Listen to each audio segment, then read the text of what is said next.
صحیح بخاری حدیث نمبر 27۔ رسول اللہ صلی اللہ علیہ وسلم نے چند لوگوں کو کچھ عطیہ دیا اور سعد وہاں موجود تھے۔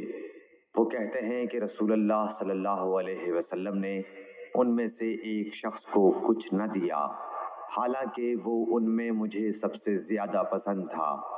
میں نے کہا حضور، آپ نے فلاں کو کچھ نہ دیا، میں اسے مومن گمان کرتا ہوں۔ آپ نے فرمایا مومن یا مسلمان؟ میں تھوڑی دیر چپ رہ کر پھر پہلی بات دہرانے لگا۔ حضور صلی اللہ علیہ وسلم نے بھی دوبارہ وہی جواب دیا۔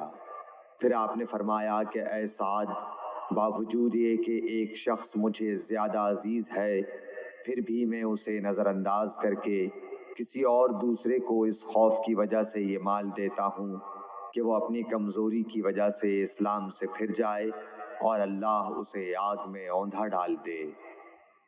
صحیح بخاری حدیث نمبر 27۔